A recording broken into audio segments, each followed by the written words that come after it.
So it's cool. You're not gonna blow us out like that. Hold up. You talking to us? You guys do look rather large, right? Oh, there you go. Okay, cool. Cool, but steady. Okay, so first of What's all, up, people? it's like, hey. So it can be both official. cameras, you can use both. Right. Say hello. Invitation It's you gonna be a want. terrible 1 and 2. It's not far enough apart, and it's right down the middle. It's just like You know what? face cam, crotch cam. First of all, thank you so much for taking this time out to speak with us. Yeah. We are extremely honored. So her and I did the preview last night, and oh my gosh! First, can you tell us where did the concept of the movie come from? No, I think it's your turn. I did last You did time. do the last one. This question gets asked every time, so we trade. It's off. the beginning question. It should It's be. important. Yes. It's important. This started about 12 years ago. Jess Calder, one of our producers, found my poetry and music on YouTube. I was sort of part of the beginning of art on YouTube. He invented YouTube. I invented YouTube. Yes. All It was right. me and Google. Whatever. Rewriting history. They acquired it later. It's fine. But she direct messaged me on a couple of my videos and was like, I really like the way that you write in verse. I think it'd be really cool to write a film with this kind of language. Are you interested in that? I thought she was trolling me. That definitely sounds like That game. sounds the It game. does. I was like, I'm a I really cute like the young way thing. You're catfish. Trying to get catfish right now. Right. I but- love your penis. I love the way you write. Do you want to meet and talk about movies? Right. What are you doing? No, but her and at the time her boyfriend, now her husband Keith, they run a production company together. They came up and we met a few times and talked about this idea of a movie in verse. David and I had been working together for years. In my head, it was like, well, eventually David will get involved. But a few years later, they met him for an event they were doing together. We sort of all kind of got together and realized, oh well, you guys' dynamic is great. Let's write something that's the two of you in it, Okay. and both of you can write this script that's in verse the way that you guys create. Mm-hmm.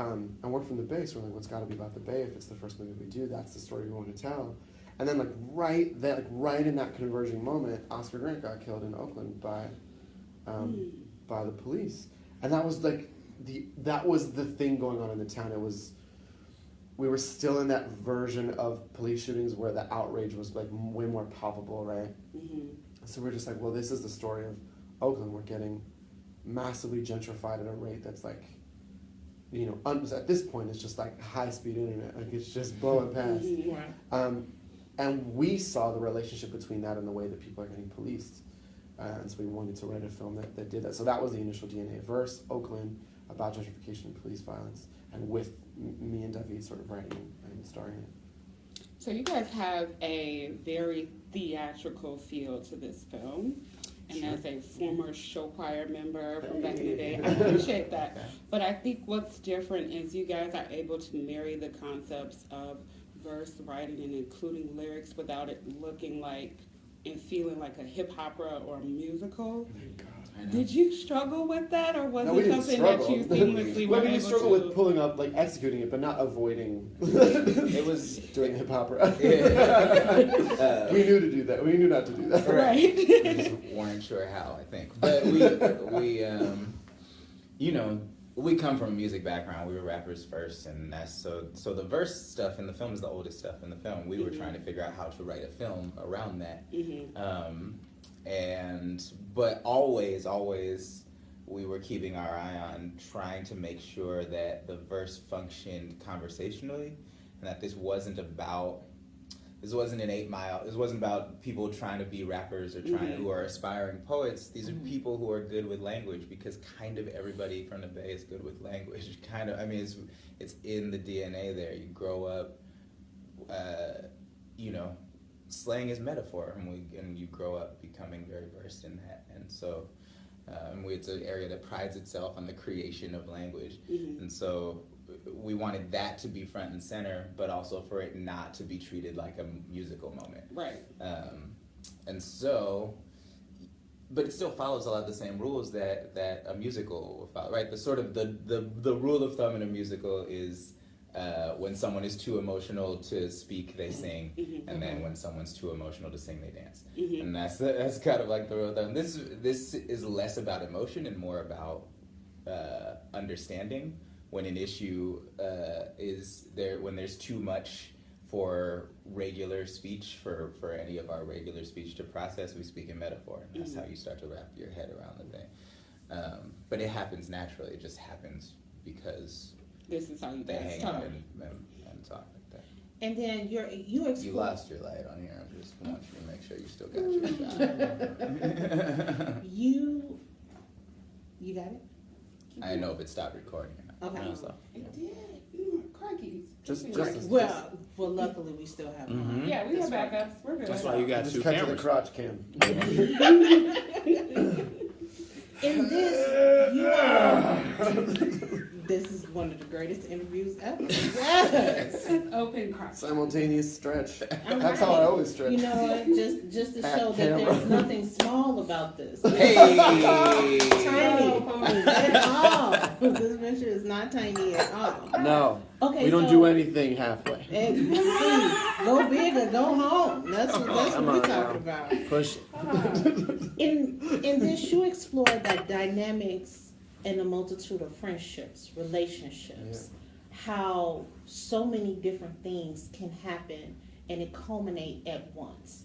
Is this based off of real life experiences? Is this based off of people that you know, or just a combination of just everything that goes on? I think it's a combination of all that. I mean, it's we are not Miles and Con. Like our lives have similarities to them, the same way they have similarities to a lot of the friends that are informing those characters. But they're composites of people that we know, really. Okay. They felt like the two best characters to tell this story through and to have the story of friendship operate around, right? Like the conversation between them Right. and their boiling point is felt like the most palpable thing. Their big conversation was one of the first scenes that we ever wrote. We really like reverse engineered a lot of the film from the last sort of two tentpole scenes. But yeah, I mean, this, a lot of the script is based on stories that either happen to us or happen to friends, like the opening scene with the Uber cars, like from earlier in my life, except I'm not me in that, I'm Colin in that story.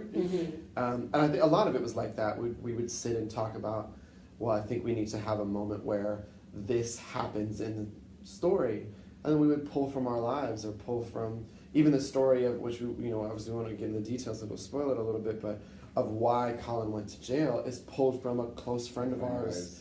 It doesn't go to the extreme in his version, but like he was a bouncer, and I called him and I said, can you tell me I've sat with him, I've sat on the stool next to him for years when he's working, and I was like, well, tell me some of the worst moments, Right. how did it go? Tell me some times when it almost went really bad, and built from there.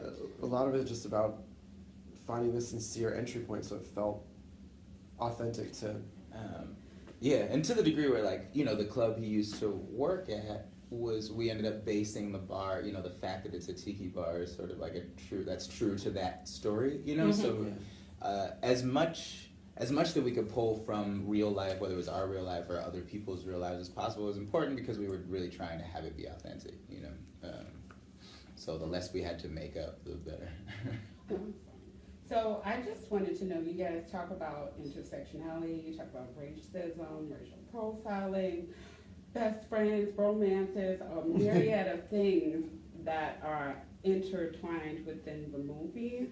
Did you learn something about yourself as you were creating it that you didn't know as you were creating these characters that you would care to share, of course? That's interesting. I mean, I think we worked on this over such a long period of time that we have both, I hope, grown as people over that. I'm pretty confident I'm a better person than I was 10 years ago. So, Fucking hope we are. Yeah. So I mean, it's hard to pinpoint what was about the movie and what was about just like growing up and becoming a better person. But I will say, like, focusing in on this concept of Blindspotting for such a concentrated amount of time makes you hyper aware of of your own biases and perceptions, and also aware of how literally everything we consume deals with that, right? Anybody who writes anything down is coming from a particular perspective, and it is an awful lot of work to examine that all the time. Yeah.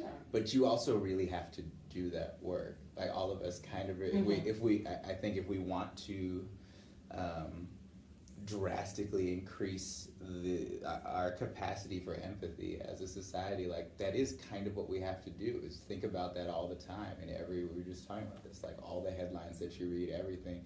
Take a second to try and understand the perspective that that's coming from, and also the perspective that you're approaching it with. I see things sometimes and get so instantly mad, and like I have to check myself and figure out why that is. Is that justified? If it is, why did this person write that? What's the focus of that? You know, it's a lot to think about, but it's kind of necessary work. Well, one thing I like about, and this is without trying to do a spoiler or anything, one of the very last key scenes of the last conversation he had with the main love interest. Oh, yeah. And how you blacked out that screen, and then it goes into you all in the truck driving. And tell me if I'm wrong for thinking like this, but I seen when you at the light and it turns green and it has a no U-turn sign, meaning there's no looking back, that you was going straight into your future. I love that. Yeah. Did I look at that? Yeah, that's not that. We didn't put that in there, but that's great. There's a good chance that Carlos put There's that a in good there. there's a good chance our director thought of that. Like we all certainly didn't put it in the script. Okay.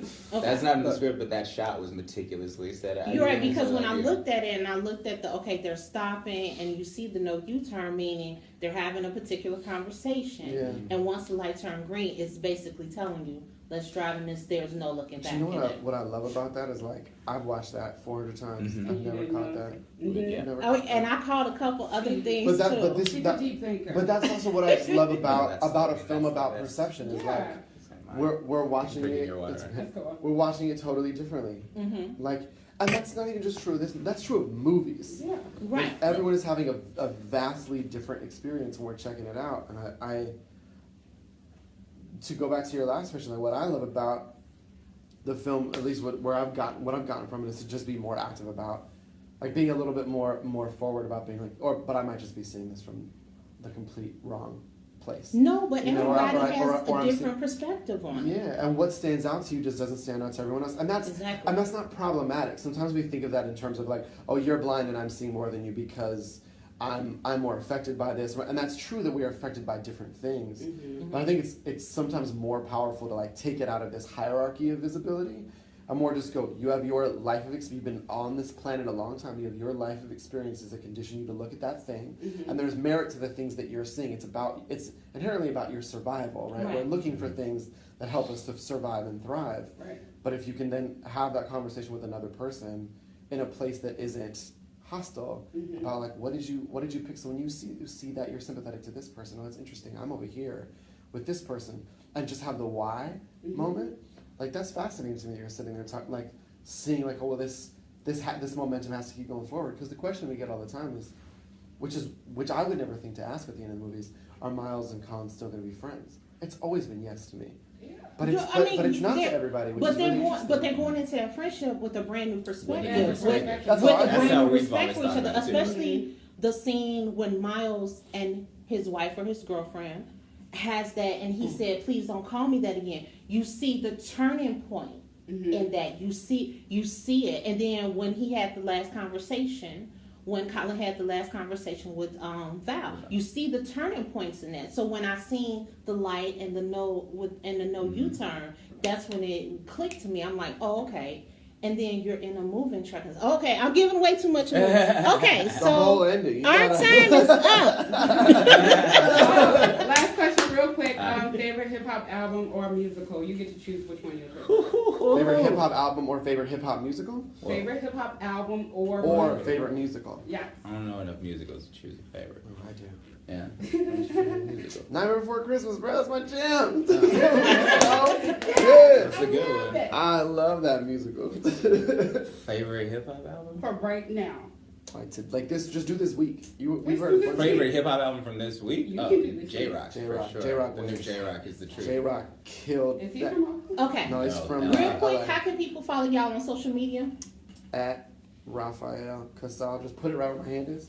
At David, I'm bad at this. Diggs. Don't do cursive. Don't do cursive. No, it wasn't. I don't think. It was just all Do all lowercase. I don't caps. capitalize Don't- yeah. anything. I can't. Really appreciate it. Once again, for those who can listen to the sound of my voice, this is Cabryl Breotti of Six Brown Chicks.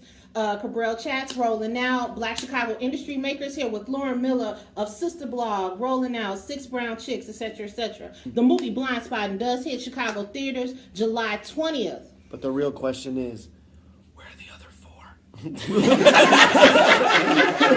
4?